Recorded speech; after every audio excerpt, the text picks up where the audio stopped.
Welcome to Kleppers Corner, your daily reminder that the world has gone so off the rails, even Thomas the Tank Engine would have derailed by now and joined a militia. It's August 29, 2025, and the global landscape looks less like a chessboard and more like a middle school cafeteria food fight. Except instead of tater tots and chocolate milk, we're lobbying drones, sanctions, and trillion-dollar deficits. So let's break down today's madness. Ukraine is under a massive air assault. Gaza's on the brink of famine.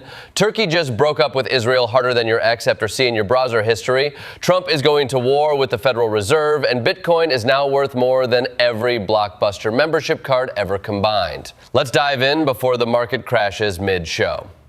Segment 1, Ukraine under siege amidst diplomatic stalemate. So Russia just dropped nearly 600 drones and over 30 missiles on Ukraine in one night. That's not a military strategy, that's a clearance sale at the dictator depot. You know it's bad when downtown Kyiv is hit, 23 people are dead, including 4 kids, and even the British consul got bombed. Putin is now targeting cultural centers because nothing says great leader like bombing a building where people argue about Shakespeare over tea. The EU and the UK immediately summoned Russian ambassadors, which, let's be real, is the diplomatic equivalent of writing "see me after class" on Putin's report card. Meanwhile, Zelensky wants a sit-down summit with Putin, but Russia insists on expert-level talks first. Translation, Putin is ghosting like a Tinder date who said he was 5'10", but shows up 5'6" and carrying Crimea. Trump's response? He's like, Putin talks nice, then bombs everybody. If he doesn't stop, I'll launch an economic war. An economic war, which for Trump means tariffs, NFTs, or putting Eric in charge of Venmo. And to show he's serious, Trump just approved $825 million in new missiles for Ukraine. So it's peace through strength, or as Trump calls it, the world's worst episode of Shark Tank. Meanwhile, Europe has its own plan, a buffer zone. A buffer zone made out of Ukrainian territory. That's like telling your neighbor, hey, your house keeps getting robbed. What if we just gave your garage to the burglar? Problem solved. The Western Alliance looks less like NATO and more like a bad improv troupe. America's doing yes and, Europe's doing let's freeze the conflict, and Ukraine's stuck yelling, can we stop bombing my apartment first? Segment 2. Gaza offensive intensifies as regional alliances fracture. In Gaza, things have hit an even darker chapter. Israel has declared Gaza City a dangerous combat zone, which is like telling New Yorkers Times Square is slightly crowded. The IDF suspended humanitarian pauses, so aid workers can't even deliver food. Cindy McCain, yes, that's Cindy McCain, just toured Gaza and said she personally saw starving mothers and children.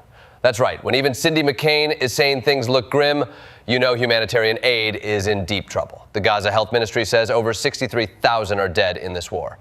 And famine deaths now number in the hundreds. Israel insists it's still not famine. Sure, and when I skip lunch, I just say I'm intermittent fasting. Meanwhile, the IDF recovered the body of Elon Weiss, one of the hostages taken on October 7th, 2023. It's closure for one family, but still a painful reminder for dozens more. The recovery will almost certainly be used as justification to keep the offensive going, because in this war, every tragic development is spun like a PR campaign. And Turkey, oh, they've had enough. They've officially severed all ties with Israel, closing airspace, banning trade, and Erdogan is calling Netanyahu Hitler, which, you know, is usually the point where things stop being about diplomacy and start being about who can outshock who in the insult Olympics. Turkey is positioning itself as the ultimate champion of Palestine, basically saying, step aside, Arab world, Big Brother's here now. Meanwhile, Israel's like, we've seen this before, Erdogan, you'll be back in 6 months with flowers and hummus. Segment 3, the American agenda. Trump versus the Fed and the big ugly bill. Back in the good old US of A, Trump is trying something no president has ever done, firing a Federal Reserve governor. Lisa Cook is suing to stop him, saying, you literally can't do that. Trump's reason? Mortgage fraud, which, if true, would at least make her qualified to join half of Trump's cabinet.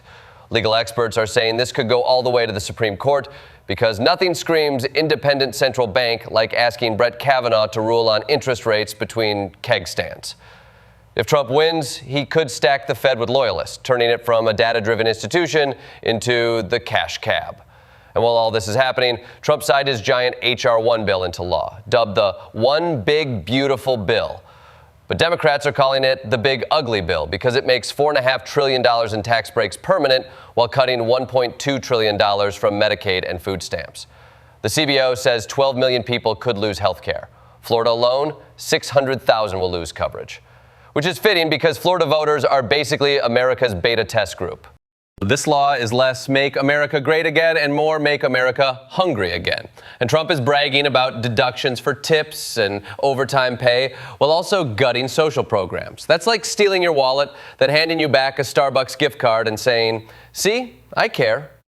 Segment 4, Global Economic Pulse. Markets, tariffs, and Bitcoin mania. Finally, the economy. Wall Street had a record high yesterday, but futures fell today because investors are nervous about inflation. July's PCE report shows 2.6% inflation, which is above the Fed's 2% target. But Jerome Powell is hinting at rate cuts anyway. So markets are asking, are we fighting inflation, or is this just vibes-based economics now?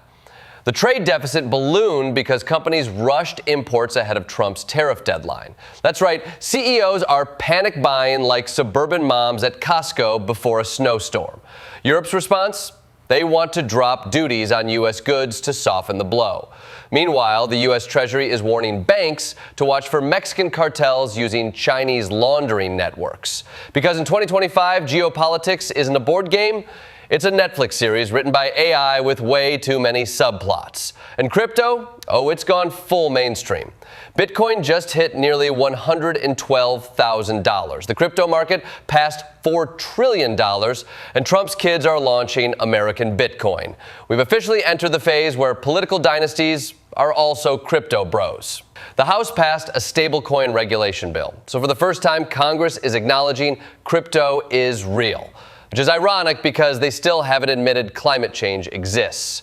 So there you have it, August 29th, 2025. Ukraine under fire, Gaza starving, Turkey breaking up with Israel, Trump breaking the Fed, and Bitcoin breaking reality. The world isn't just on edge, it's doing cartwheels on a cliffside while juggling knives.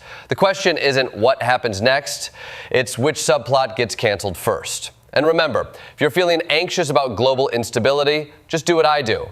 Put all your money into Beanie Babies because they're the only bubble that hasn't burst twice. This has been Kleppers Corner. Tomorrow, maybe the news will calm down, but probably not.